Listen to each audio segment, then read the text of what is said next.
ఎవరు ఏంటి ఊకే ఏమరుస్తున్నావు మంచి కొడతా ఏం చేస్తావు. నమస్తే అమ్మ. నమస్తే మేడం. సో తెలంగాణలో రేవంత్ రెడ్డి ప్రభుత్వం వచ్చినాక ఎట్లా అనిపిస్తుంది మీకు? బాగానే ఉంది, కాకపోతే ఇప్పుడు మన ఆధార్ కార్డు ఇస్తుండ్రు కదా, అందులో పబ్లిక్ కూడా ఫుల్గానే ఉంటున్నారు, ఫుల్ జనాలు దొబ్బేస్తున్నారు. వద్దమ్మా మాకు ఇలాంటివి పిల్లల కన్నా చేయాలి, కాలేజ్ పిల్లలకి అలాంటి మాటలు మాట్లాడుతున్నారు పెద్దవాళ్ళు. స్కూళ్ళకి పిల్లలకి సబ్బులు అవి ఇవి తగ్గించాలా, అన్నిటికీ తగ్గించాలా అనేసి అంటున్నారు.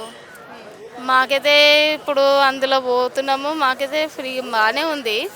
ఇక ఇప్పుడు రేవంత్ రెడ్డి గురించి అంటే అన్న గురించి ఏం చెప్పాలన్నా కానీ మాకు కొంచెం ఇదిగా అనిపిస్తుంది.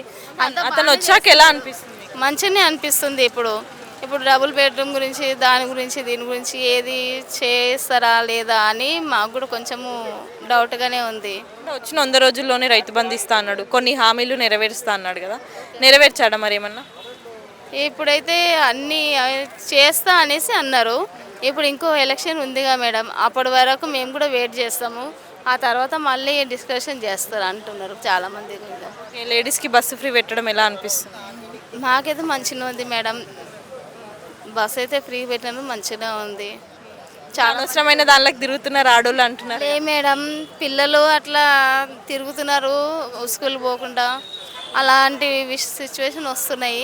అలాంటివి కాకుండా పెద్దవాళ్ళకే అనేసి అంటున్నారు. సో మరి ఈ కరెంటు ప్రాబ్లం, వాటర్ ప్రాబ్లం అనేది కాంగ్రెస్ ప్రభుత్వం వచ్చినాక స్టార్ట్ అయింది అనేసి కొంతమంది అంటున్నారు, మీరేమంటారు? అది ఏంటంటే మనము కాల్చిన దాన్ని బట్టి దానికంటే ఎక్కువ కాలుస్తే మరి ఎక్కువ ఇదిగా డబ్బులు కట్టాలా చేయాలంటే ఇవన్నీ ఎందుకు చేస్తున్నాడు అనేసి అంటున్నారు వాళ్ళు. అవన్నీ చేయకూడదు కదా, అలాంటివి చేస్తే ఏదో ఒకటి చెప్పాలా, ఏదో ఒకటి చేయాలా. రెండు వార్తలు చెప్తున్నారు, ఏంటి వీళ్ళు ఒకటి కాదు నెక్స్ట్ ఇంకోటి అని చెప్తున్నారు మేడం. మరి ఈ కేసీఆర్ ఓడిపోవడానికి కారణాలు ఏమున్నాయి అనుకుంటున్నారు? కేసీఆర్ అయితే ఏం ఓడిపోలేడు, కాకపోతే ఆయన బాగానే చేశారు. మాట్లాడండి. కేసీఆర్ బాగానే చేశారు, ఆయన ఏం తీసుకున్నా ఏం చేసినా మాకైతే ప్రజెంట్ మాకు మంచినే డబుల్ బెడ్రూమ్లు ఇచ్చినారు. ఇప్పుడు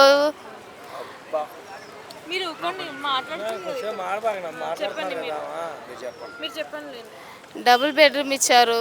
నెక్స్ట్ ఇంకా పింఛన్ వాళ్ళకి పింఛన్ ఇస్తున్నారు, అన్నీ చేసినారు. ఆయన చేయలేదని కాదు, మా అమ్మ ఏజ్డ్ అయిపోయింది. ఇప్పుడు అమ్మ చనిపోయి 3-4 సంవత్సరాలు 3 నెలలు అవుతుంది. కాబట్టి ఆయన ఉండడం జర మంచిగా ఉండే మాకు. ఇప్పుడైతే ఎవరు ఏంటి ఊకే ఏమరుస్తున్నావు మంచి కొడతా ఏం చేస్తావు.